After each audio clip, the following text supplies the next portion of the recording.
And welcome back to the Marvel Training Podcast, episode 102, with me, Richard. Dan. John. How are you doing, boys? Good, mate. Yeah. I thought I was good and I looked at myself in this camera and I'm looking a bit tired, to be honest with you, mate. But I feel good inside. You'll see that on the YouTube. If you head over to Marvel Training YouTube, you'll see the... He looks good. Fresh face, that's it, yeah. Seamless, that one. Yeah. So yeah, let's get straight into it. We've got a special guest with us today, as you can hear, John Lever. Introduce yourself. Yeah, my name's John Lever. I'm from Kiveton Park, a former mining village, and I'm 40 years old tomorrow. And I didn't think I felt it or looked it, but I definitely do. I'm a youth worker by trade, and these days I'm working in the mental health and addiction space. Okay, let's get straight into it, but let's explain how you two know each other. It does seem like everyone in Kiveton does know each other. What are you trying to say? It is one of them. It is a strange old place, isn't it? So yeah, family connections in it really, mostly, and then growing up in village, sport, cricket, football, drinking, more. Yeah, that's drinking. It. Both from Scottish families, so places like Kiveton, a lot of Scottish families came down to work in pits. So there's a lot of Scottish and Geordies and stuff like that in the area. So yeah, probably more jocks in village than fucking naturally from Kiveton, isn't there? Yeah, there is. Yeah. Wow, I didn't know that. Learn something every day. Yeah, it's true. Nearly dropped an F-bomb here. We put that, it's got swear words in, so it's not fine. radio, Yeah. Sheffield. Yeah, you can swear, it's fine. That's routine. What's he got in that drink? Let's get on to it. Obviously, we talked about football earlier, and that's how you said a lot of your problems arose from sort of like the lad culture. So yeah, if we can get into that a bit. Yeah.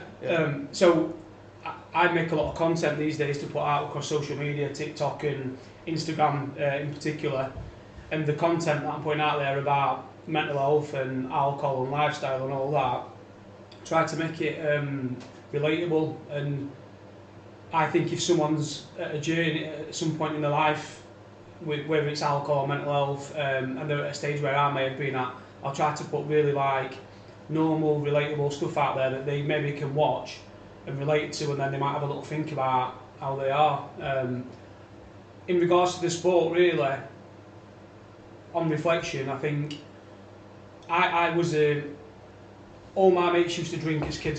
We used to on streets or on rec or at bus stops or whatever, and I was anti-drink, anti-smoking, anti-drugs, sport obsessed, running around, full of beans, full of life. And then I started playing for the men's cricket team at 15, I think, and the men's football team, Sunday team, at 16, and I drank my first alcoholic drink at cricket when I was 16.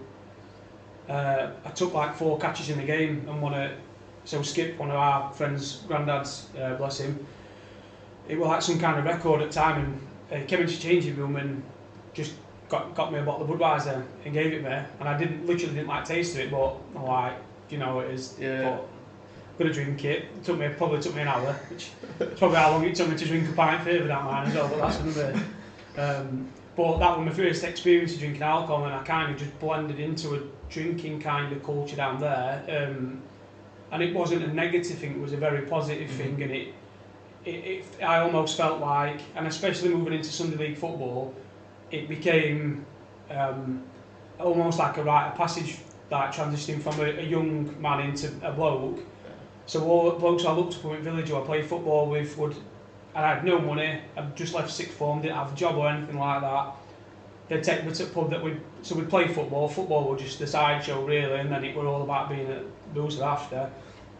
And they'd buy you drinks for you, and again, it was great.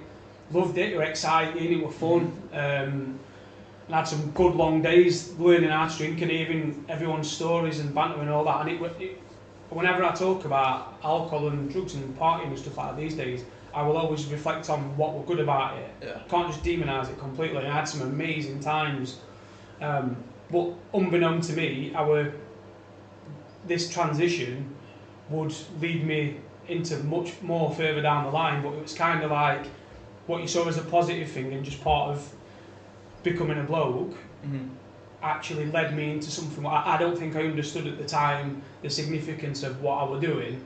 So for me, we're going out on a late Sunday and staying out all day and drinking, being carefree, having no bills to pay, not having no commitments were great. But as the years passed, you know, life changes and all that, staying out and drinking 8 to 10 pints or whatever and stumbling in at whatever time, it weren't always about being young and carefree. It started to have a bit more, and I kind of, when I reflect and look back, it's kind of like you found your way into something through it's a kind of gateway that seems, you know, it's accessible and fun and exciting, and you don't see any risk in it. And I'm not saying that everyone who does do that is going to end up in the state that I ended up in, but it's interesting to summarise that something you just do to be part of your village and be with your mates can have implications further down the line, yeah. So talk about the past when it first happened. When were you at your worst? And what triggered it? What triggered you to say to yourself, I can't do this anymore, something needs to change? What can you remember that point? I mean, it's difficult. There's been a few significant moments, but when I look back, I completely stopped playing. I got to 16 and drank, and then I got to 18 and I was going to nightclubs with my mates, and we were drinking, but some of them started taking drugs as well, and started taking like pills to go to like Club Wow and places like that in Sheffield. And I'd also started going out and DJing in clubs all over the north of England, but doing that either just being sober or drinking. And then I became curious about my mates taking drugs in nightclubs, because I were drinking and then it were getting to 2 o'clock in the morning in a nightclub and I was just nodding off, and they were just bouncing off at walls and hugging each other and kissing each other, and I'm like, even though I know this is so not me, like they're having this like mind-blowing time and I'm just stood here with my... I think that is because you only see the high of it as well, don't you? Absolutely. You don't see the morning after. So as I say, it's that element of, look at these, they're absolutely buzzing, and as I say, I'm nodding off, I'm feeling. That's the flashy thing, and it meant I've always tried to apply logic, so I've never tried smoking because I just knew there's never been anything in it for me ever. It's all bad.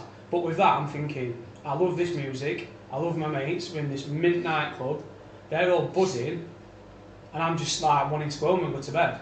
So curiosity got better with me, and I tried drugs, and then I think for the next 4 years, I'm probably taking drugs every weekend, and that was Dan and all my mates who I know from a drinking culture in Kivo, it's a significant change from drinking. And I know that's kind of obvious, but for me, that was a game changer. So drinking, I would normally go out somewhere when you've filled your boots, find your way home, pass out. With drugs, you'd stay awake for days on end.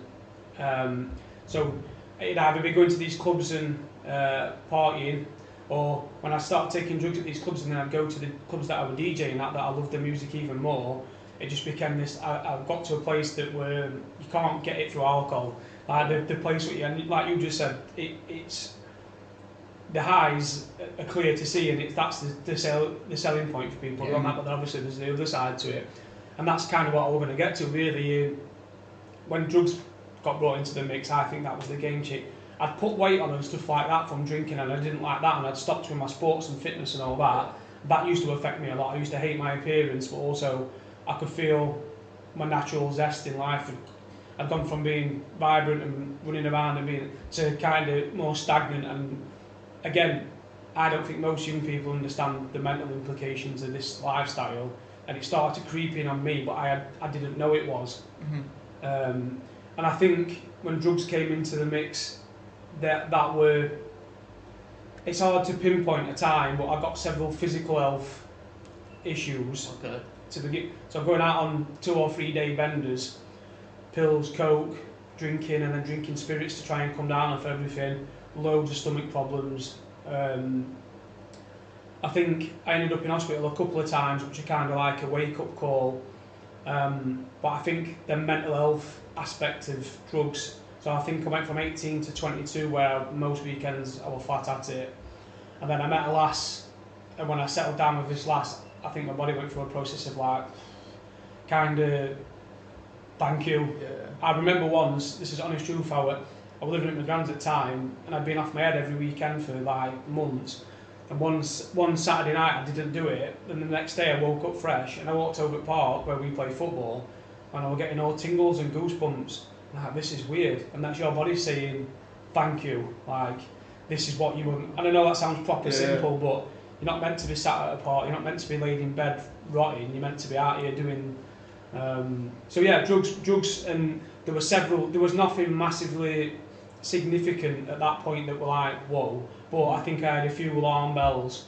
And again, when I'm putting my stuff out there, really, on Friday night I spoke at an event I was playing at, so I was DJing at an event, but it was a fundraiser for some lads in this area in Retford, in Ollerton, that 7 lads had committed suicide, and they were all associated with that party scene. And I spoke quite a bit about where this line is between partying and having a good time, and it's not just a drug thing. I think the drinking culture, and a lot of people in our area, I think it's an issue for them, is there's a line between the fun and the social side, and then where it's a problem. And I think it's difficult to know where this line is. I certainly didn't know until I was way past it. And when I spoke at this event the other night, I said to these, please just be aware of yourself and have a look at yourself, and if you feel something's not right, it's time to have a look at it.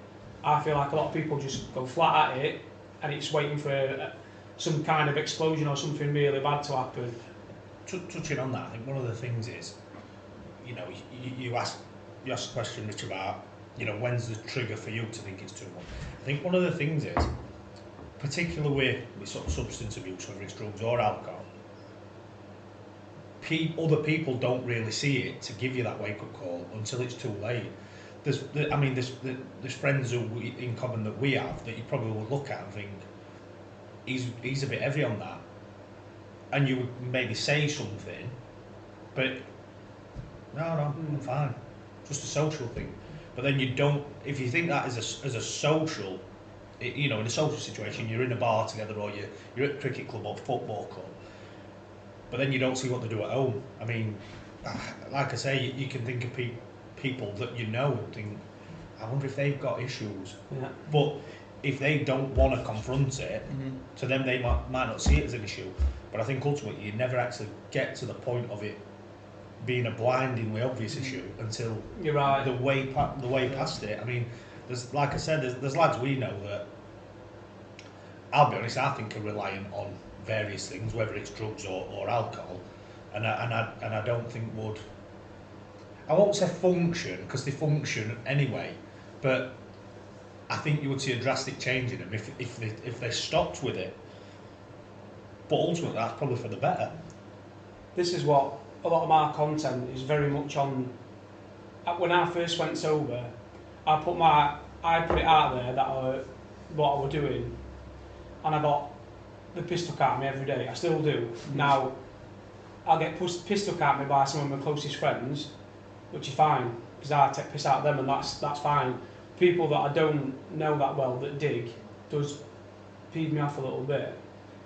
Part of what I'm trying to do is to document where I've been and where I'm at, because there's definitely people, I know for a fact that I've got, everything I do obviously is confidential, and I've run these services in our area. I've got messages off a lot of these people who Dan were just referring to that give it the big one, show off about drinking, even take the piss out of me for not drinking, but then they've messaged me for help. And it's part of what I'm trying to do is these stigmas. I know we're going to talk about stuff like that in a bit, but really, I spoke on stage at the Rotherham Recovery Community Launch event, and one of the things I spoke about was the importance of normalising sobriety and normalising people who choose to have a break or stop.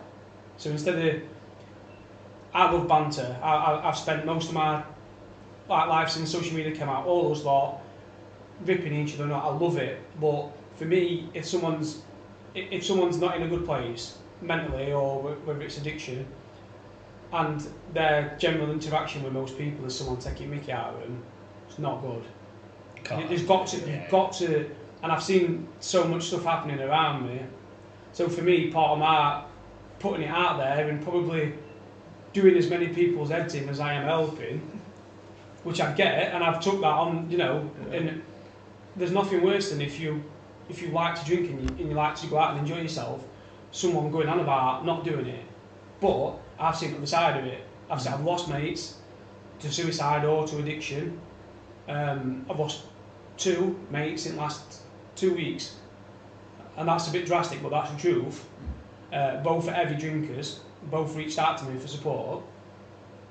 Part of what I'm doing is putting it out there to say to people, we're in this laddie culture, this drinking, football, sport, bantery culture, but actually, when the pub door shuts or the party closes and everyone goes back home, everyone's got their reality. And the best way I can summarise, I got to the point where when I got back home and I was coming down off everything that I'd had, my reality was horrific. And I had no idea that would even be a thing when I first started drinking or taking drugs. Now, people's buffer to that would be, well, I go out and I have a few drinks and I'm fine. So you don't need to go on about it all the time. And if that's the case, that's fine. But nobody knows, like Dan just said, some about shuts, isn't it? I found the people who push back more against what I do maybe are the ones that need the support themselves, but they're so deeply, and the adjustment for me to go from being part of the pub culture and the sport and the drinking and all that to do what I do was a massive transition, really, really difficult. I know what I needed to do, and for most people it's not realistic, but even to step out of that, to have a break from it or to pull back a little bit, is still massively difficult because it's comforting, it's familiar, it takes a lot of time up, it's something to look forward to. So really it's like you're asking people to make seismic lifestyle changes, and really I think people who are in I don't know what it is with alcohol especially, but there's some warmth in it, and I think the thought of not having it, but I think if you do want to have a look at it, you should be able to do it without being ripped the piss out of, or your proper mates should be there, whether you're in Boozer or you're at home, your mates should be your mate. They're not just drinking buddies. You will have people like that. That's another thing I found is a lot of the people I thought were close friends were actually people that I just enjoy drinking with, and I barely speak to them now. My real mates will still reach out to me, and they can almost be like facilitators. It's just because they're in that same boat of, I know if I turn up to a pub, they'll be there, so he's my mate. Whereas actually, I think if I'm sober or if I'm not in that headspace, would I associate with them? Probably not. But they allow you to go and carry out that behaviour. I think it's comfort in numbers, isn't it? And I think drinkers want to be around drinkers, and that's what I had this. I'm past it. It's 4.5 years for me now since I last drank, and I've heard all the banter, I've heard all the jibes, I've heard all the jokes. Every time I walk into a pub, I'll get the same 4 or 5 things said to me. I just laugh, but that stuff like people hiding the pints under the table, or oh here he is, boring CUNT, and blah blah blah, whatever. But imagine if you're one of these people that were really struggling with it, and your mental health were completely shot, and you were seeing this kind of stuff happening. You're thinking, well, to be honest, I probably need to cut down, but I don't want them to take the piss out of me, or it's such a alcohol in particular is such a clever, intrusive, controlling thing that it'll keep hold of you in so many ways, to the point where you know full well it's wrecking your life in so many ways. I think for some people as well, it because of I think we're all products of his environment, Nick, and I genuinely believe that. And I think for particularly for where we're from, like I said earlier, it's an old-fashioned, fairly inclusive coal mining village where everybody knows everybody, and you can't sneeze without somebody knowing your business. And I think if you're a big drinker, it's part of your personality. So there's people we'll both know that if they turned around and said, I'm going sober, I'm never drinking again, you would be gobsmacked, because that is almost part of them. They're known as, Absolutely. how many mates have we had that have referred to themselves over years as Big Swill and names such as that, boozers and suppers and top potter and all this sort of stuff. And it's almost, if you strip that back, you're still the same person, but it becomes part of your identity. It's an interesting point, and I definitely had a persona that reflected on me when I'd had a drink. And you think about that, if you said to someone, if that's something they do Friday, Saturday, Sunday every week, and you said, that part of your life's done now, that's a massive change. Even if you know it's going to be for the better. All my mates are in Benidorm this week, all of them, 20 odd of them. I don't want to drink, I don't want to be in Benidorm, I don't want to be up till crack of dawn with all them lot. But I still feel like I'm missing out. And I still feel like I'm penalising myself. Because I don't want to drink, then I can't go on holiday and have fun with my mates. Don't get me wrong, there's nothing for a sober person to be out there with them lot. It's literally just drink from the minute you set off till you drop at the end of it, and that's it. But it's still a massive, it's a commitment, and it's a massive change. You're saying to someone, I was like 35 when I stopped. So if I started drinking at 16, so say 20 years, the majority of your mates know you see them when you're out drinking or you're at football or cricket or whatever. You're asking someone to park that, and then you might see them again, but when you see them again, you're different. Or it's a different, not that there's anything wrong with that, but it's a completely different interaction. I found being in pubs around people that knew me and used to drink with me, and then I go there sober, they treat me differently. They're not all being funny, but I feel like if I was sat in a boozer and I'd had 8 pints, and then one of my mates came in and he was completely sober and fresh all the time, it's a threat. And it's a threat because you probably know deep down you're drinking too much and it's not great what you're doing. I'm not demonising that people who drink all alcohol, but I think subconsciously most people see that as a threat. So they'll go one or two ways about it. They'll either be curious and ask you about it and support you, or they'll take the piss. And the majority of people take the piss. And for me, I know now that for the majority of people that's, don't look at me, let's take piss out of you. So instead of them having to go, oh God, I'm here again, same boozer, same seat, same amount of pints, talking same shit, same people, over and over again, I'm not going to think about that. I'm going to take piss out of you because you're not sat here with me doing it. And that's been my, and that were, again, I've researched enough and learnt enough to understand that. To a lot of people who were thinking about doing it, a lot of the young men that I support around here, the biggest drawback to drinking is their mates. The fear of missing out, and also the mates wanting to pull them back in. That might be because they're just like missing them, or it might be because, like, mate, come on, like, get back in, I'm not doing this on myself kind of thing. And that's it. I was supporting a young lad from a village just up the road from here, North Anston, and it's not, let's not be around here. Sometimes it's not just people who need to make a lifestyle change.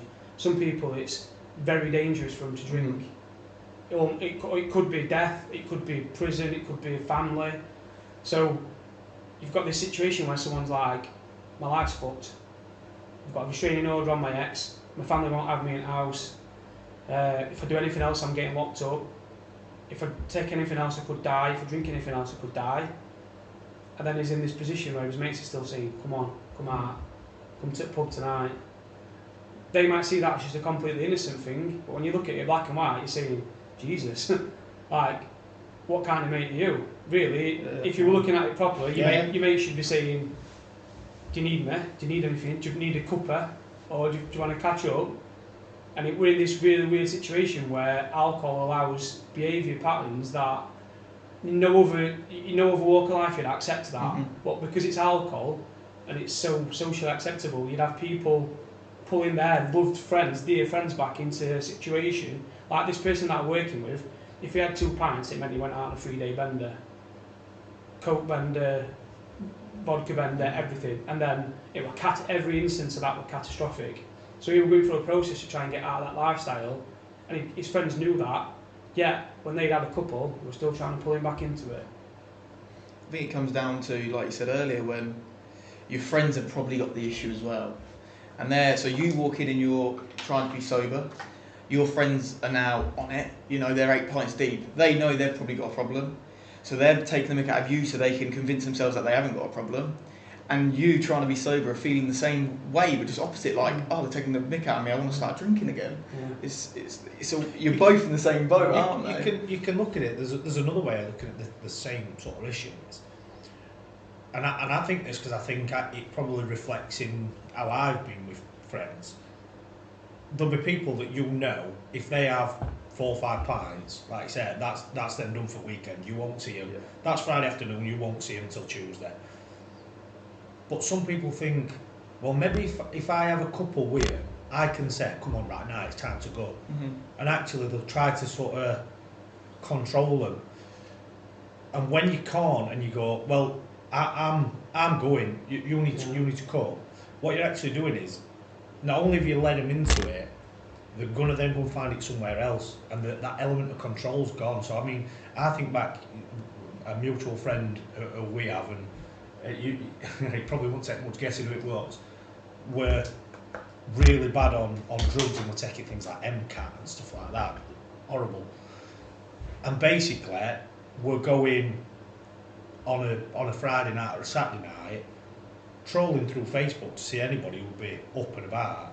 And he'd turn up to an house of people he didn't even know, and would just spend days there. I mean, when we were playing cricket together, there'd be mornings where you'd be just like ringing them and then driving to somebody's house to go and find them, to pick them up to go and play cricket. And you, not only are you've kind of, and I think to some extent, you've kind of led them into that, knowing they've got that issue that they're going to want to continue, but then taking the safety net of keep everybody together, don't introduce it in the first place. They're going to go and find it. They're going to go and find it somewhere that's, as you say, potentially quite dangerous, and it will lead into far more other stuff. The lad who I'm referring to, I grew up with him, one of my best mates from like infant primary school. And did I ever think he'd go into a path where he were taking drugs? And never in a million years. Straight-laced family. Dad were like a sergeant, I think, in army. You would have never, ever in a million years thought he would have got involved in that side of things. And to be fair, for a couple of years, were in, I believe, like serious trouble of going completely off at rails. Absolutely. And it just boils, and that were a lad who played football, played cricket, played rugby, proper sport, Billy. You would have never in a million years, if you would have put 10 people in a line and said, 1 to 10 what's likely of these people ending up on drugs and being potentially addicted to drugs, he'd have been number 10. Never in a million years would you put into it. And in fairness, just mixed in with wrong crowd because he's had one too many beers and wanted to carry a party on, and ended up basically for a stage looked like he'd lost all sorts. Like you said, family disowned him for a time, girlfriend didn't want to know him, ended up owing money out left, right and centre. And that's the other thing, you're leading then into money issues.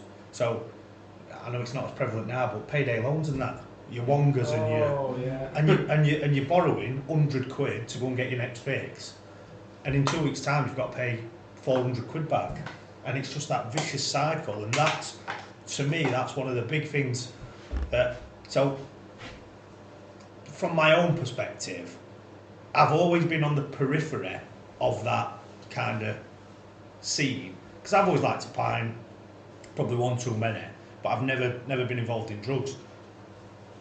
I've had that restraint where I've never done it, but all my mates have, or not all, probably 70-80% of them have. But I think I'm fairly strong-willed enough to have restrained myself. But what do? Do you say to them, that's wrong, don't do that? I think sometimes you're fearful of upsetting people. Yeah. So you don't, and probably, in retrospect, you probably should have said, that's not you, don't do it. It's difficult. What I think a massive barrier is, when I've reflected back, the banter and the fun is like a disguise and a smokescreen for reality. And everything we ever did, all the mad times over the years, it was in the guise of having a laugh and enjoying it, which I guess is what life's supposed to be about. Everybody's journey is unique. So, like that person you were talking about, drugs and alcohol don't discriminate. So once they get older, they don't care if you're a nice lad, if you're rich, if you're poor. And I'm not saying lads either, it could be anyone, but they do not care. They don't care. There's no, oh, he's a really nice lad, he's well educated and he's like that, so he'll be fine. Like, I've seen complete, like, people who think they'd be set for life, money, career, missus, car, clothes, everything. Drugs have just ripped them to shreds, same as alcohol. They don't care, they don't discriminate. I feel like the fun and the banter and all that, really, and this is again with the part of the message what I've tried to put out there, is trying to, if there's a group of 10 people, like 10 mates, and one or two of them are struggling, have a laugh, enjoy your time, enjoy yourselves, but when reality hits, when the shit hits the fan, if you're mates, you're there, come rain or shine, whether it's fun, banter, lads' holidays, stag do's, nights out, mad ones, after parties, but then also on that Monday morning when someone's suicidal or in a really bad spot, I'd like to think the majority of people would support their mates. And this is the lad culture and all that. There's so many barriers to think of someone being sat there in a mental health crisis but daren't speak to any of their mates because they're worried about what they think. And actually the other side to it is also is like the fun and the laugh and all that, and the enjoyment. I did so many things that I planned and all that were supposed to be like these like massive dance festivals, going all over Europe and all that. The enjoyment thing soon gets extinguished by the pain and the mental pain, the physical ailments what you get from partying and all that. So you stop enjoying the things that you're supposed to be. So you're basically using alcohol and drugs to enhance whatever it is you're doing. Mm-hmm. But then actually, the next day, I could have been to a festival with 50,000 people. The next day, I'm that rough that I don't care one little bit about what I've done. I just feel that shit in myself. And when it gets to this stage, really, it's another marker of where you need to have a look at it, really. But again, by the time weekend comes back around and all your mates or whatever got something else planned, or the meeting at Booze on a Thursday to chat about weekend or something, it kind of, and again, I won't put a percentage on it, but not every one of your friendship groups going to be struggling mentally or physically. But this is my point, everyone's unique. So the one person might be drinking the same as the other person, but the other person's struggling really bad and they're fine. And it's not a case of, oh, you're only drinking the same as me. Everybody's circumstances are completely unique. It could be someone who drinks, I could be drinking a lot less than him. And that's, I think the term, what one of the experts calls it, plausible deniability. So if Dan drinks 8 pints and I drink 4, I can't have the problem because he's drinking 8 pints. Whereas he could be absolutely fine, physically and mentally, and I could be shot. But because if he's doing well in life, he's successful, he's got a family, everything's hunky-dory, and then I'm only having half a ale what he's having, how can I not be fine? What's your problem? And again, that's another clever thing about the substance in alcohol. It'll convince you to, you'll look for ways to defend yourself and to justify. So if I'm having 4 pints, well, he's having 8, and look at him, he's sound. Really, it's again, it could be I'm having 0 pints, but my head's still shot. But there's something in that. The more I learn about alcohol, and it is difficult in this area to talk about it, because it still is. And I guess it's the same everywhere. Drinking so deeply, everything.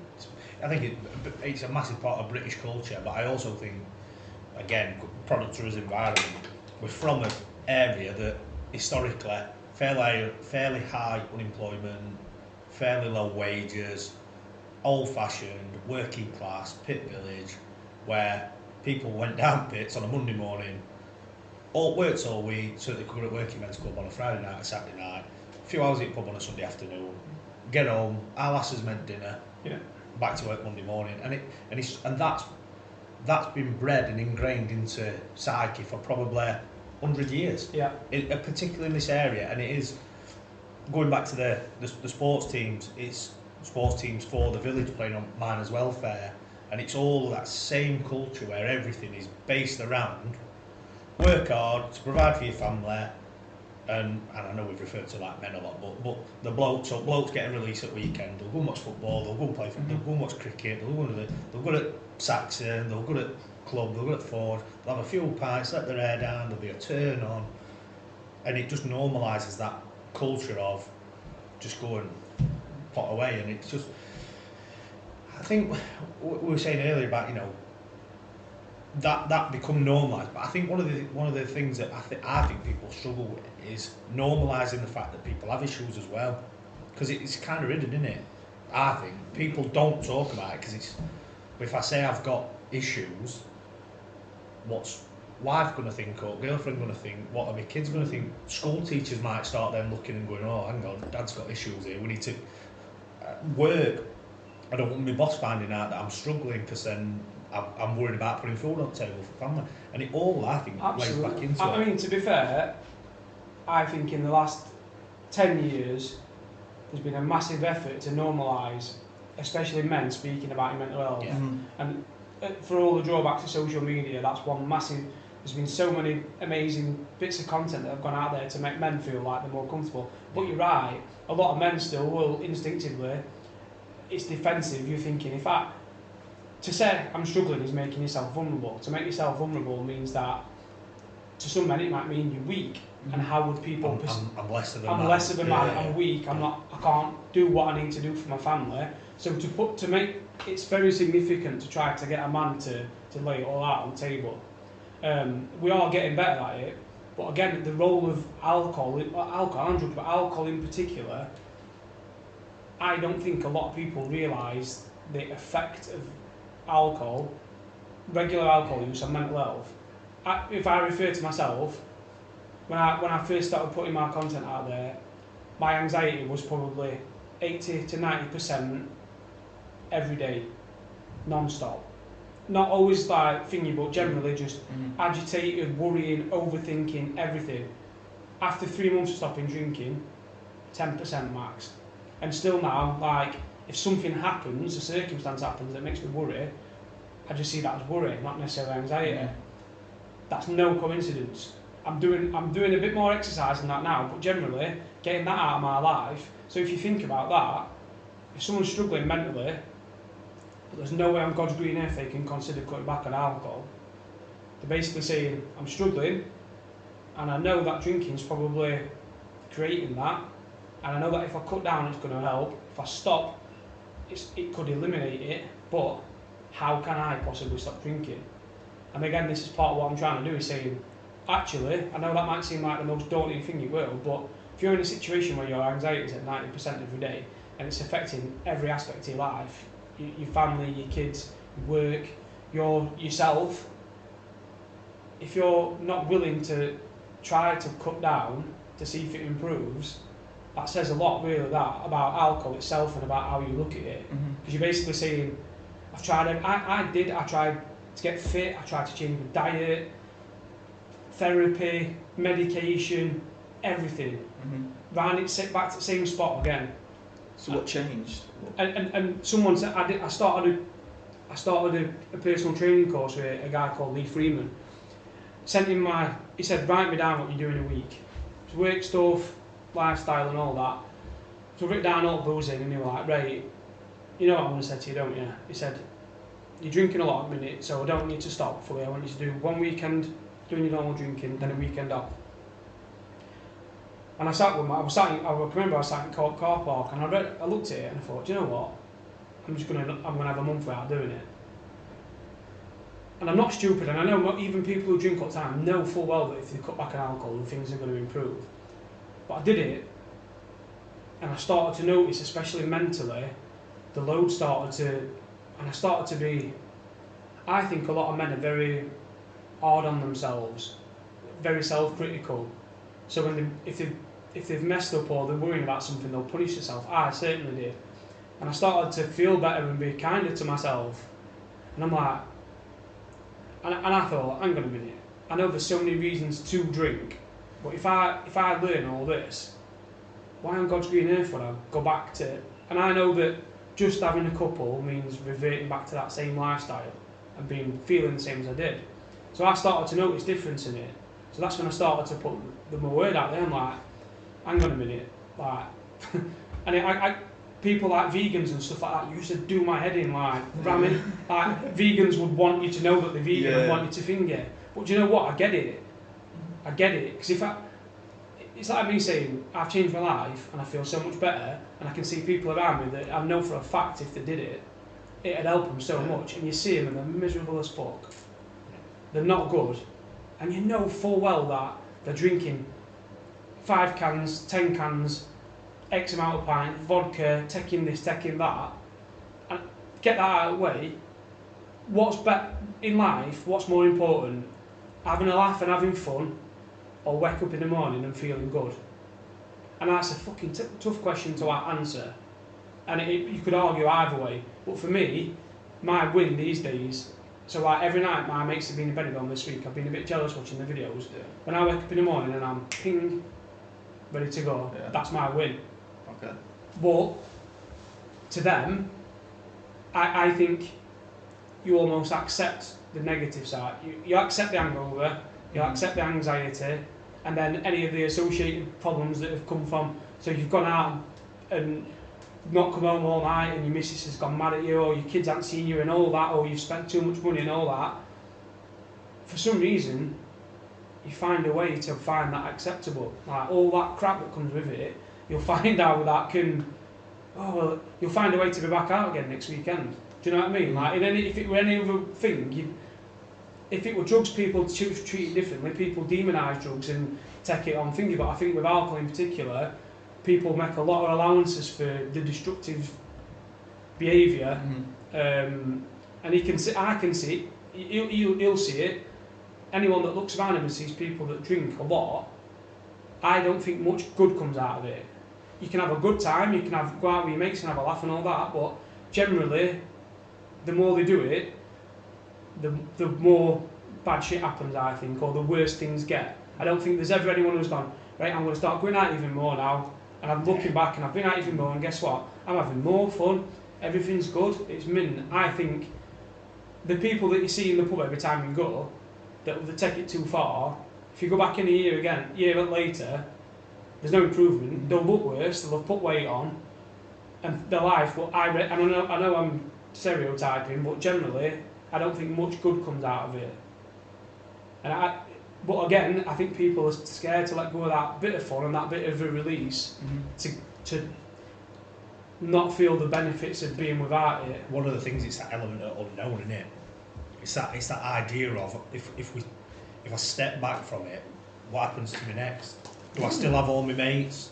Do I still have that social network? Do I still come home from work and have something to do, or do I then sit in the house twiddling my thumbs? It's just it's unknown. It's a massive lifestyle change, and it's still something I struggle to come to terms with. I've adjusted, and my life now is what it is, but that's a massive thing, and people that use that as if you've got a job but you don't particularly like, or things are a bit intense at home, and generally you're not that happy, I think alcohol in particular is a great tool to block out and a great short-term escape. Escape reality, isn't it? Absolutely.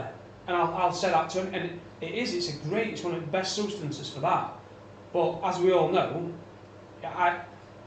you're basically stealing tomorrow's, whatever happiness you would have had in time, you're stealing that for tomorrow.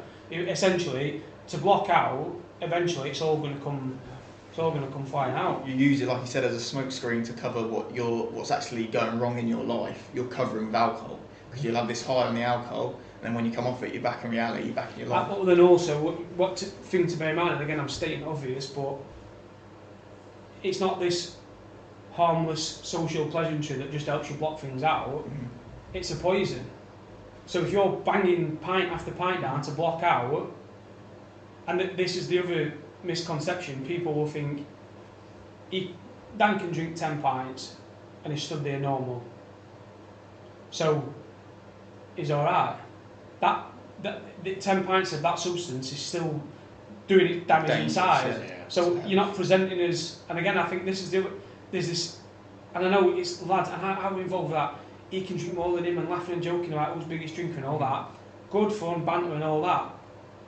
10 years later, 20 years later, if you're still stood there talking about all that, there's going to be some issues. 20 years, not only that, 20 years of your life's passed you by and you're still stuck in that same rut, aren't you? And there's people, like I said, there's people we know that are still, 5, 10, 15, 20 years down the line.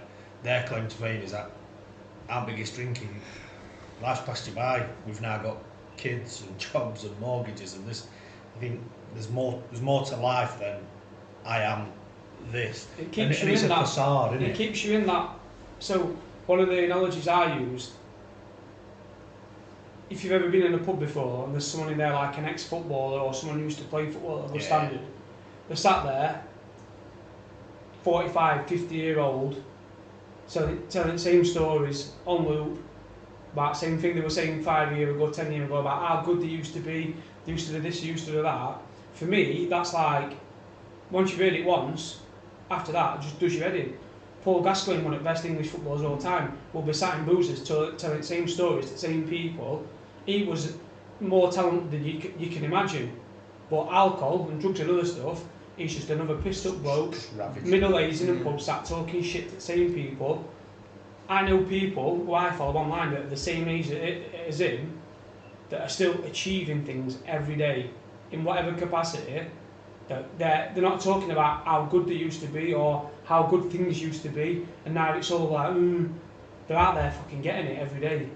And for me, that's it. That was one of my other marks as well. Like I don't want to be talking about what things used to be like all the time. It's nice to reflect, but actually, you don't just get to 40 and 50 and everything goes downhill and you just start to slowly think it. And alcohol will facilitate that slowing down, that, you know, you'll see people, some of the nicest people you know, they're still stood in pub, and basically it's all going that way. For me, I'd rather be out there with energy and maximising each to their own. And again, I try not to be judgmental, and I try not to demonise drinking and alcohol, because it's, you know, there is something in it, but I'd rather be energised and moving forward. I don't think you should just become someone who drinks and fizzles away. Yeah. I want to talk about your journey, because you're still on a journey, aren't you? From where you were to where you are now, it's still a journey. And I want you to talk about how you cope with that. As you still obviously have the pressures, the social pressures of your friends going Benidorm, and you feeling a slight like jealous come over you, and you talk about these little wins. Is that your way of coping? Is that how you do it? Is that how you succeed in putting the alcohol in the past? Yeah. And focusing on the present and the future of your life? Is that how you cope? Yeah. I mean, one massive help for me, I used the internet, YouTube and that, to find like-minded people, but also experts in the field, but not just academics, like proper relatable people who, the more you listen to that, I compare it to being brainwashed, but in a positive way, because they basically, I wanted to stop drinking, but I'm this typical lad from a mining village that did what all the others do, but I need to get to a point where I don't drink, so I need to condition my mind to allow me to be able to get to where I need to be. So over the years since being sober, watching a few people online who put regular content on about how shit drinking is, but also reassuring you about why you, and that's kind of been always my go-to thing. Kind of like, if I feel a bit shit about something, or I feel like I'm missing out or something's not, I'll watch some content that just kind of, it just reassures you of you're on the right track. Sometimes it's shit. I went to a wedding on Saturday, sat there sober all day. No disrespect to people that got married, like nice people, nice day, beautiful service and all that. If you're drinking, weddings are mint. There's something about it. Sat there sober, you're aware, conscious, a little bit nervous, like difficult to get into conversations and stuff. I would rather be there and be clear-headed and focused, but you have 2 pints, you're blending in, you're talking shit, there's nothing to, and obviously there's free drinks flying around and all that, complimentary Prosecco, wine and all that. It's shit to not be able to drink them. So like I said earlier, my markers, my reference points would be the waking up in the morning and feeling good, but also when we came home that night, got all suit off and all that, got some comfy clothes on, chilled out in front of the TV, footy on, bosh, mint. And that, to some people might be like, that sounds shit, but to me, I'm at a point now where that's mint to me. Now, is that as good as staying at that wedding till end at night and being steaming drunk? No. It's not as exciting as that, but I'm okay with that now. I think for a lot of people, that's, so some of our friends, if they were at a wedding and they were just getting to 6, 7 o'clock, disco comes on, and spirits are flying about, and you say, right, we're going to get off now, the majority of them are going to say, fuck that, I'm staying, because of the drinking and all that. So for a lot of people to pull away from that as a whole and not partake in any drinking at all, it's very difficult. But for me, I have little things that I've trained. It's almost like self-training, Yeah. you know, to and sometimes you're convincing yourself of something it's not. So it's not amazing to be sat on the sofa with a cup of tea and some biscuits watching Match of the Day or whatever. But in your head, if it feels good, yeah. You find joy in that. That's where you find the joy. Again, it's and this is when I coach people on alcohol. Some of the lifestyle changes that you're saying. Right, so Friday you'd go out and you would have 10 pints and then you'd buy a bag of Coke and you'd go back to someone's kitchen and you'd be there till 4 in the morning, 5 in the morning. And now we want you to stay in and watch some Netflix, do something, keep yourself busy, get in bed, fall asleep and wake up in the morning. That's a massive change. Mm-hmm. So what can we do to make that? It ain't, nothing's going to make it easy or nice or nothing's going to be as exciting as going out and drinking a stiffing Coke, ever. But that's okay. Like, we need to find enjoyment in some simple things. And I think that's one thing I can definitely vouch for. When I was in a drinking loop, I didn't drink in a house, I weren't an alcoholic, I was just a binge drinker.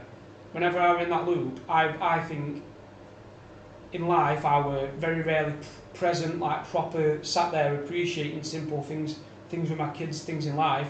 I was just on autopilot all the time, just wanting to get through the week so I can just go out and do that all over again. And I think a massive reward for me has been, like, I'll do some stuff with my kids sometimes and I'll get the feelings that you're supposed to get in life.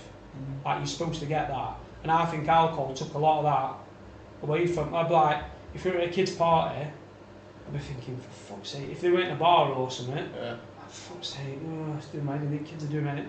Sometimes, like now, we're there and like kids are all dressed up and they're enjoying it and having a good time.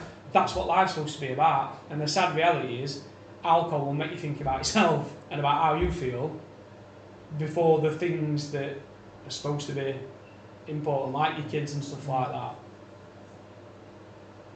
That's lovely, huh? Yeah, sorry, it's lovely. Again, to be showing, you're showing that you have to retrain your mind and you sort of like. Getting drunk and everything all the time is a selfish act, isn't it? And then as you step away with it, you realise. I have to be careful because I think if most people, if you drink and you're not one of them, like Dan said about someone who can have a couple, like, right, that's me done, see you later, I'm getting off. If you're not that person and you're that one, as soon as that came, there's a guy called Craig Beck and he runs something called Stop Drinking Expert, and he's one of the people that's helped me a lot, and he says you've got control over your first drink, and then after that, I'm not saying someone can't have two and then decide to go home, and I can relate to that a lot, because as soon as that chemical hit my head, people change, your persona changes, and all of a sudden it's 4 o'clock in the morning and you're somewhere, rather than being in bed, take away, get in bed and all that, and he's works with hundreds of thousands of people on alcohol, so it's not just some random academic or someone being judgmental, he knows. And for me, that's a scary thought. Having a drink of something, like if I had a drink of something there now, and it could mean I don't go and pick my kid up from school after this, and I end up at a boozer or something, and that might sound stupid, but that's perfectly, it takes you away from, and I think when I put my content out there, I'll do some relatable, hard-hitting stuff, but I like to talk about cheesy stuff and stuff like family and that, because when you get to 60, 70, when you look back, when you reflect and you're being honest with yourself, you're not going to rate laugh that night, lads, this lad's holiday and all that, you're going to think, were I a good dad, were I there, did my kids need help, did I fuck up? And I think alcohol will make decades pass, like we said, 20 years gone, I was drinking, 20 years gone like that. What have you done in them 20 years? And I'm not trying to chastise people that drink, other people will come back at me and say, not everyone's same as this. People can, if that's you, this doesn't apply to you. Yeah. But for some people, I think probably more than would be happy to. I think that's the key to it, yeah.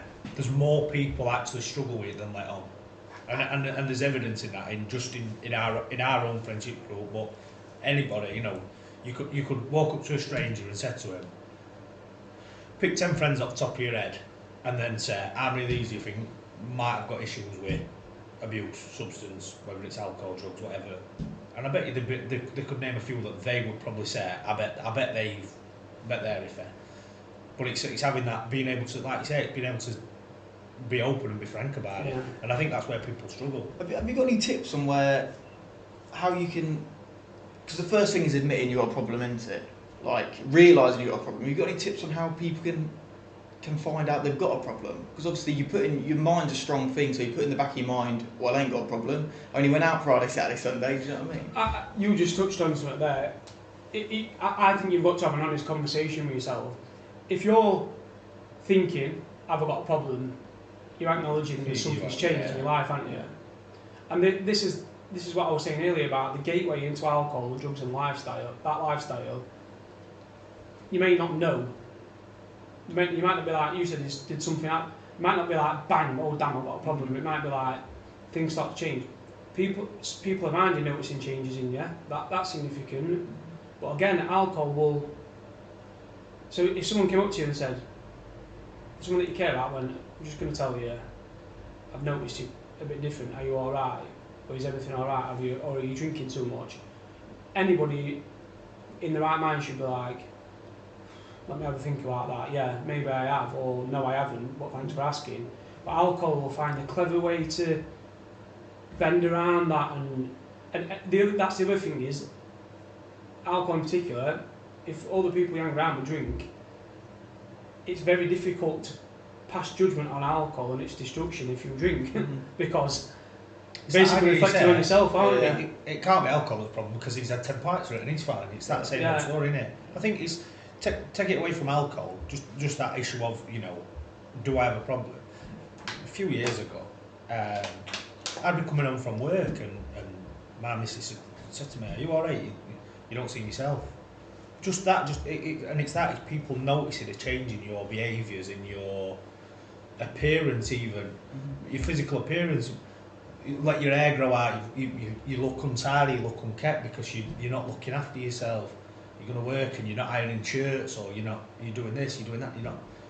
Just little things that all creep in. You think it's not necessarily a sign, but if other people are noticing it, it's a telltale sign. Absolutely. And that was one of the things that. So where I was working, I was kind of getting a little bit mentally bogged down in the fact that my own opinion of it was that I was doing too much. But then you think, well, a bit like this macho image of, but I've got to go to work, so I've got to put food on the table, I've got bills to pay, I've got an house to pay for, I've got cars to pay for, I've got this, that and other. She's not long since gone back to work after having a second kid, so minimise her time at work. But then that conversation of, you alright, you don't see yourself. You think, well, she's noticing it. It's a powerful thing, that. Yeah, and it's that thing of somebody else actually acknowledging it. And again, it's this macho thing of, keep it inside. I'm alright, I'm a big, strong Men are very protective of themselves and others around them, so they will suffer. In my ex-relationship, I was in the midst of a mental health crisis. She were in one, I were in one, and the relationship were in one as well. And all the photos on Facebook and Instagram and everything were picture perfect. Everyone thought, great couple, kids, blah blah blah, holidays, house and all that. Underneath it, turmoil. And one day, I was having a massive argument with her, and I'd gone out onto the garden, and I was just like stood on garden like, I just didn't know what to do. And she'd like thrown some clothes or something out the window, and although I was living in the next village, one of my brothers walked past, and I was just stood there, and he like looked across and he was like, are you alright? And I was like, oh yeah. He's like, you've changed so much. And I'm like, he's never had this, I've never had a conversation, never had a serious conversation with my brothers. They're like, everybody's worried about you, and I've just walked past and I can see why.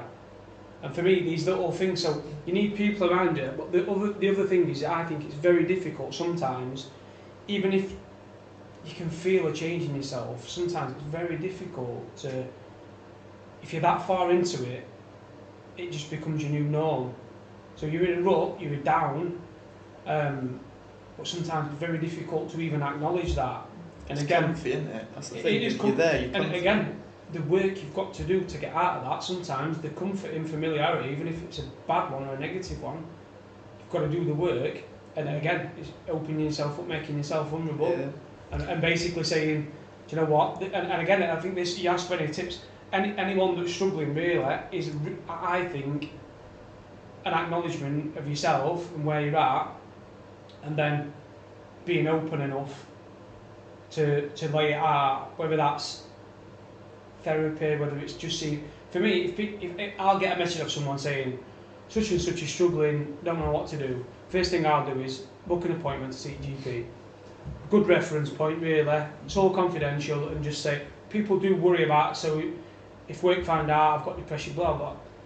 The thing is, all the stuff you were saying about stuff to worry about and considering the pride thing and all that, if you're not doing good in life mentally over a long period of time, that's only going to get worse, and it's going to affect the people that you're worrying about not bothering in the first place. That is going to bother them more than anything that you think about in terms of pride and failing and being weak and all that. So the destruction is across the board. So really, as a man, and I'm not just talking about men a lot, but anyone really, the earlier you can have a look at it, and again, I'm referring to alcohol and drugs a lot, but really, if you are struggling, what you're putting in your body, and it's not just alcohol and drugs, it could be food, it could be other stuff like gambling and stuff like that. Your lifestyle choices usually will reflect on how you feel as well. So if things aren't good, a lot of other things won't be good. So really, making incremental changes are, so it might, for me, the solution might be, if it were you and they're really down, depressed, might be doctor, medication, there you go, that might help you. For other people, it might be cutting down on alcohol, cutting down on drugs. Do you exercise? Do you drink water? Do you sleep? How do you sleep? Really, like, the base, very base, and anyone in a rational mind could say it, that's obvious, but really, very few people will analyse themselves or have the ability or be capable because of how they feel to actually go, right, I'm going to write a list down now of how I feel or bad things in my life. No one will do that. So speaking to someone, I think everything that I do, so whether it's online content, podcasts, radio shows, presentations, talking, is the number one most underprescribed thing. So actually sitting and having a conversation to someone, especially someone who you don't know, is so powerful. And I think the longer you go without that, some people might be like, talking, like, I'm depressed as fuck here, like, I'm life's in turmoil, what is talking to someone going to do? Actually, very rarely do you have the ability to let it all out. So if you've got loads on your mind and you let it all out in an hour, when you walk out that room, something's different. It's the old adage, isn't it? Problem shared is a problem halved. Absolutely. And it's right. One of the things you touched on, though, exercise and all. But I referring back to what I was on about a minute ago. So that all kinda was coinciding around the time that I stopped playing football. So my exercise was literally that, but it'd be training twice a week, playing twice a week. So like 4 days a week exercising, to suddenly none. At the same time as where you've got work pressures building up on top of you. And you think one after other, and that's where you kind of get that thing where people then start noticing it. Endorphins, it's massive, and when I started taking more drugs and stopped exercising, I'd never had mental health issues in my life, ever. As soon as I stopped exercising and started taking more drugs, so we talked about people going through life and becoming stagnant, so getting to 14, going at boozer all the time, and then 15 you get the beer belly and all that, and basically you just accept that life's going to go that way. Alcohol will facilitate that. It'll make it easier so basically you've got Paul Gaskin will be 56, sat in a boozer, I'm not just picking on him, but for example, choosing his lifestyle choices, drinking, drugs. Then someone who I follow, a guy called Cameron Ames, who runs marathons every day and does weight training every day. Same age, so there's nothing to be said about that. And one's maximising his potential, but also the benefits he's getting out of exerting himself every day, mentally, is fine-tuned, is it more, he don't have anxiety, he don't have depression, at least I don't think he does, or if he does, he's got a far better chance. if you're struggling already and you've had a traumatic life, and then you're just sat there drinking every day, life's so much harder for you. Exercise is massive, and the majority of people who I support who drink a lot do little to zero exercise, really poor sleep, and then obviously you've got looking at alcohol and drugs and stuff like that, the impact on sleep and how destructive even just one night disturbed sleep is on your mental health and physical health. There's so many simple little things that people probably aren't doing that you could do to help you. I think we do this thing called Connect 6 where you've got like 6 categories and there's 10 sections in it, and basically you score yourself out of 10 of how well you're doing. So one's sleep, one's nutrition, one's exercise, one's alcohol and all that. So 10 would be sleep like a king, and then 0 would be I barely get any sleep. And what we try to do on a weekly basis is try to get them up the scales. And to look at it, it's the most simple thing. Like exercise, movement, nutrition, alcohol, sleep, connection's another one. So we call it meaningful connection. So meaningful connection, we spoke about like people who you're good at pub with and drink with. If the shit hit the fan with you one night and you needed that one person or the couple of people that you could proper call on, how many of those have you got? And the majority of people actually, when they think about it, have not got that many. So these little simple things, we try to move them upscale. So if your sleep's a 2 out of 10, chances are your mental health's going to be fucked.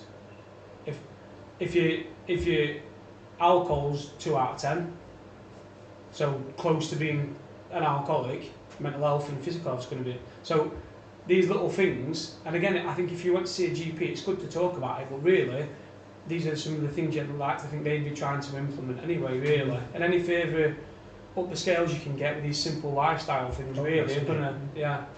I think as soon as you admit to yourself that you've got a problem, then it's about reflecting on everything. Is it social media what brings you down? Is it the alcohol? Is it both of it combined? Is it your job? And it's like I said, it's like writing it down, making a list, and checking it, and reflecting on your life, and pick them things that aren't working for you and improve. The point what you're making, there's a lot of overwhelm in life. Social media doesn't help. Like, we are bombarded with information every awakening minute. Being obsessed with your phones and that doesn't help it. That's not a good basis to try to recover from alcohol or mental health, because your brain's 99.9% full already. So to go deep dive into something like that is bloody difficult if you've got no brain space to do it. So that's why making these simple, like exercising, like Dan just said, his mental health went downhill when he stopped playing footy. The more you move about, it helps. But if you're really fed up, sometimes the last thing on earth you want to do is go and exercise. It's that motivation to get up and do it, innit? Yeah. And again, that's another tip for people. Like, I think sometimes when you can't be asked to do something, you can't be asked to go to the gym, but you know you need to. You can't be asked to go for a run, but you know you need to. I think it's all steps as well, isn't it? Some people kind of, I mean, I know from people that I've spoke to over years, I don't want to go to the gym. I fucking hate thought of it, this and that. Exercise doesn't necessarily mean you've got to go to a gym or throw weights about, run a treadmill, for a walk. Yeah, take stairs at work, take dog for a walk. So we have a thing, I mean, I've done it for years to be fair, from when I went to uni. One of the things I used to say is, if you go somewhere like IKEA, because I only think of that because they're bang next to each other, there's a staircase and there's an escalator. Which option are you going to choose? You're going to be lazy, or you're going to take an extra 10 seconds to go? And most people would go escalator. Whereas it's just that little choice, and sometimes it's just challenging yourself for that little choice every now and again. I mean, but that's the same as, are you going to sit on the sofa or are you going to go for a run? Yeah. The choice, it's black and white. Yeah. That's the thing. Walk into the shop for a pint of milk, or do you jump in car because it'll take you 2 minutes rather than 10 minutes. But can you think about if someone's in a mental health crisis, right, and their exercise is 0? Yeah. That scares me. Yeah. Or the exercise is 0 and they're drinking. So they're not moving, they're not looking after themselves, they're not eating well, they're not drinking water, they're not sleeping well, they're not exercising, and they're really struggling. It's like, but when you're at that point, you need someone almost to step in and say, right, come on, we're going to go for a walk. Well, that's the thing, we're saying that as people of a relatively sound mind, where actually, if you are in that point, you think, fuck it, I couldn't care less. I've got into a gym. One thing I've got into, I used to like running and stuff like that, but I've got more into weightlifting the past year or so. But my gym records from when I used to drink were sign up for a month, go for a week, go out and get pissed, go back, not be back there for 6 months or another year. So literally I'd miss 6 months or a year every time. Now for like 2 years, I have not missed a month's membership, and I'm there 3, 4, 5 times a week. And again, I think it's proper obvious, but not drinking, I'm not sat there going, oh, I need to go to the gym, but I can't be arsed. I just go to the gym. If I need to go for a run, go for a run. Whereas when you've still got alcohol and party lifestyle in your mind, there's so many like blockers to the things you know you need to do. Like it used to, the best description of what I was like after I drank is I can't be arsed. I can't be arsed to do anything. So I know I need to go to the gym. If I'm sober, I just go. If I'd gone out that weekend, I'd be like, oh well, it's only, only one night, chill out, have some snap, have a good night's sleep, and then you can go back to it. So that's the difference. And again, like you just said, being of rational mind and feeling good, it's easy to make these points. When you're in that situation, I don't think grit and determination is a good long-term strategy. But to be honest, to begin with, you do need it. Like when the best sessions I've had in gym are when I can't be asked to go. Get there and you come out and you feel a minute. But the other option is you sit there, and if you're worrying and you sit on that sofa, the worry's not going to get any better. It's going to, and then you said about social media and phones and stuff like that. We could do a podcast on its own about that. But to someone struggling with a mental health or addiction, the time spent trying to make yourself feel better is probably the time you're spending flicking.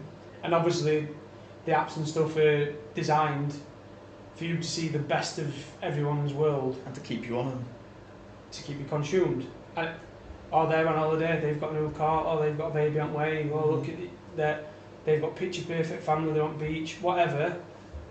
By the time you've digested 1,000 of that, if you're already feeling shit in yourself, guess what? You're going to feel even worse.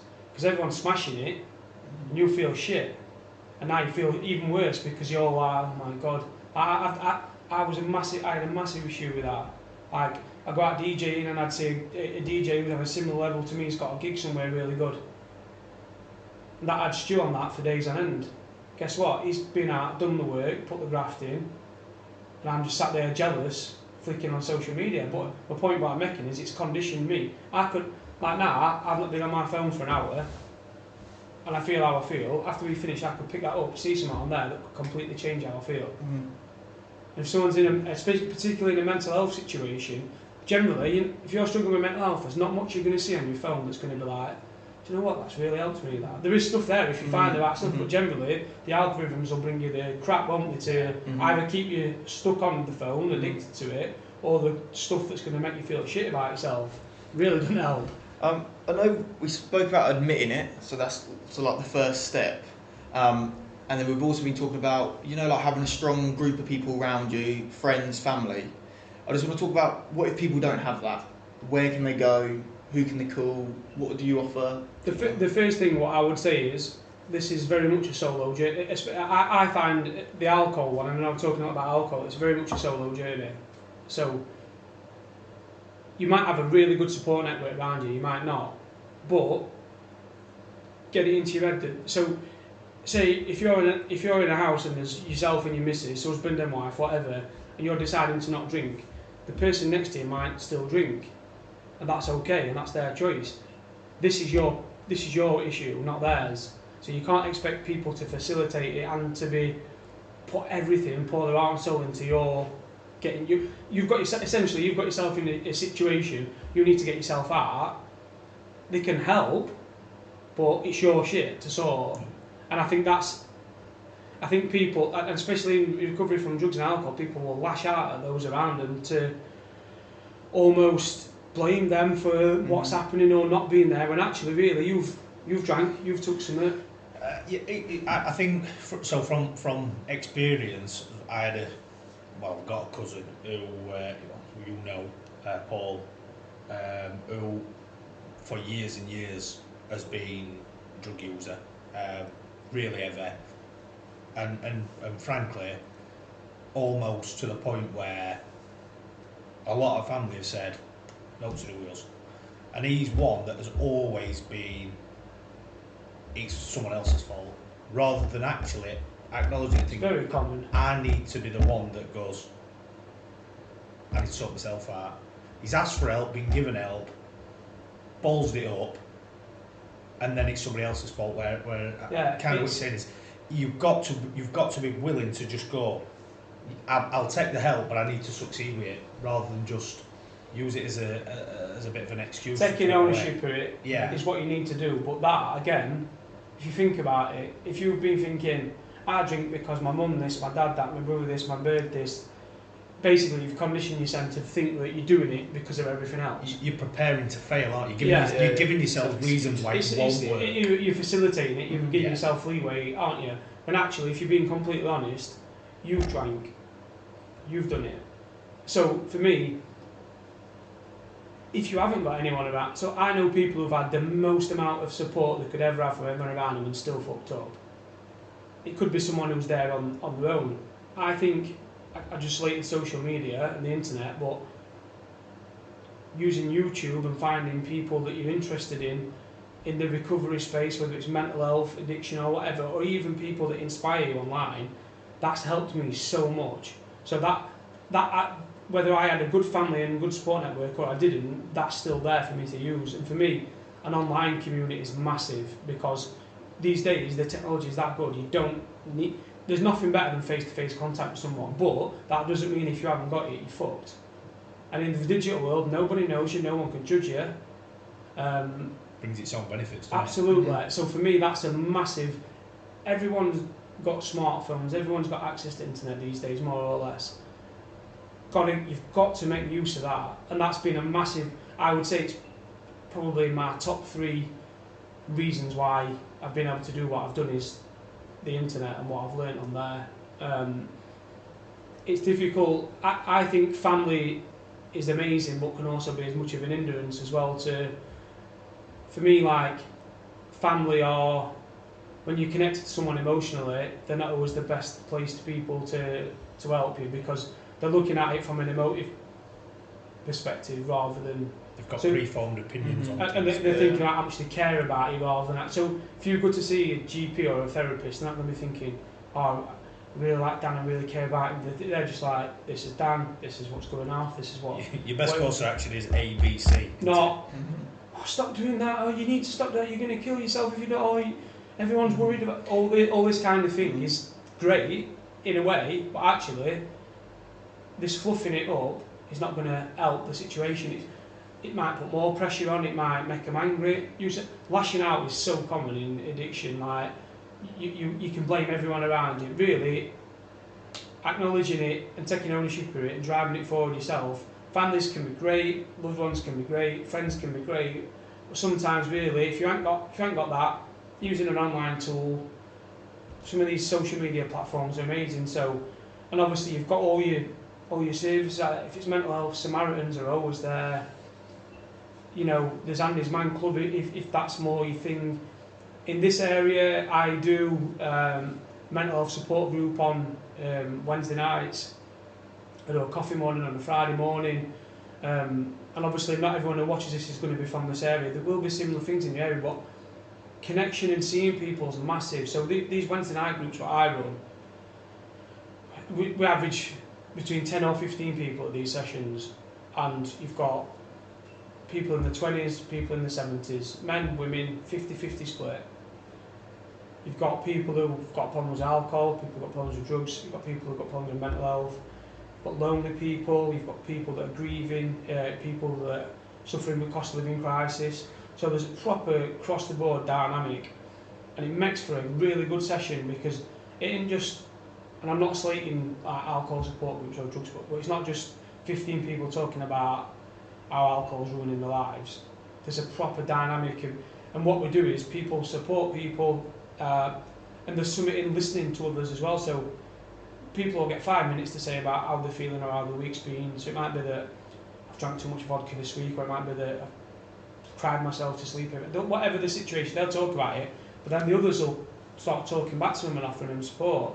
But then the next person will speak, and the person that we're talking that's struggling will listen to them, and there's something in hearing other people's worries and contributing to their well-being as well. That's empowering and that helps. So I think finding local support groups, daunting walking into a room full of people that you've never met before, but I guarantee you the vast majority of these groups will make you feel very welcome, and after 5 minutes you'll be wondering what you were worrying about. So really reaching out to seeing what's on in your community, local support groups, but then really you've got your online support services, Samaritans, the mental health services, and really maybe beyond that, speaking to colleagues and stuff like that if you're at work, or anyone around you. I think the vast majority, if you stopped somebody random in the street and said, please can you help me, like if you were in complete crisis, the vast majority of people would help you. They might get the odd person that is anxious themselves that might be like, I'm so sorry, they might even take you to someone that can help you, but really most businesses these days would have some kind of mental health provision or somebody there for well-being of staff.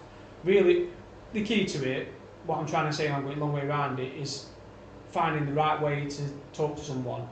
Even just one person, you said problem shared is massive, but also I think that then starts to get you into that support network of some Get the sort. ball rolling, doesn't Yeah. it? Of actually, no, we said, didn't we? One of the biggest things is actually acknowledging it. If you go and say something, you've acknowledged it, and the ball's then rolling.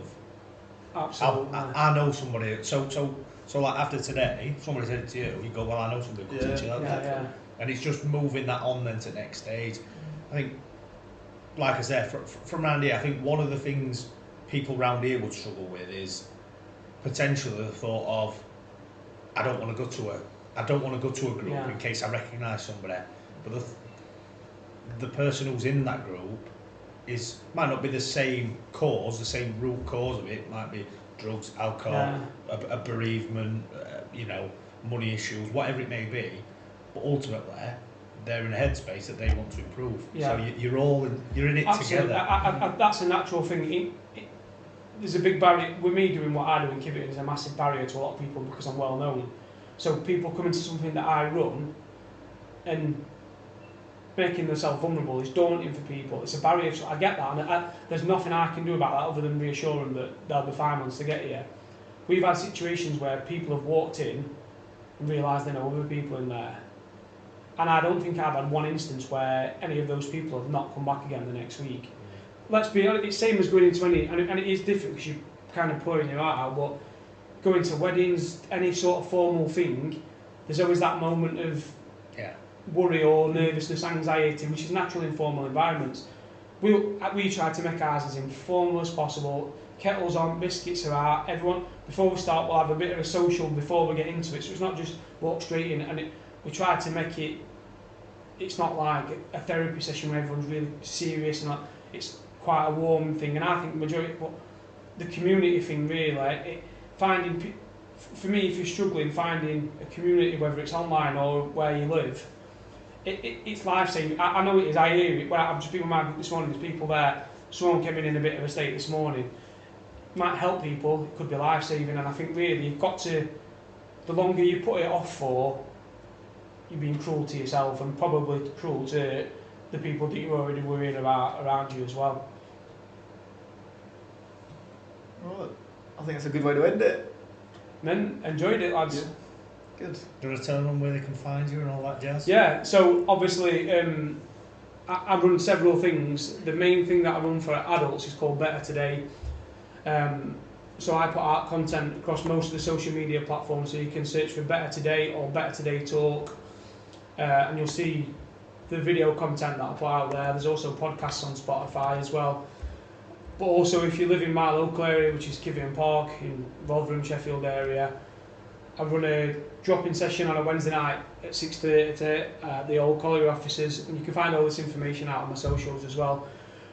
Or I run a coffee morning in the same building on a Friday as well, and anyone would be welcome to come. It's completely inclusive.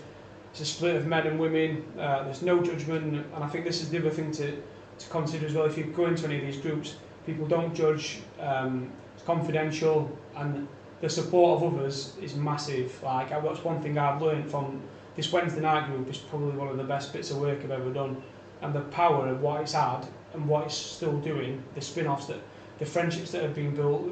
It's not just random people coming together every week night. It's like a proper close group, and when new people come in, they bring them into it, and it's massive. So I've got this stuff going off in week, but obviously my inbox is always open. You can reach me on any socials, but please look online if you're struggling in any way. There's so many support services out there, and try to find things in your local area as well. If you're watching this and you're not from around here, it's time to, if you're struggling, it's time to speak, and it's time to get it off your chest. The longer you leave it, the more difficult it's going to be.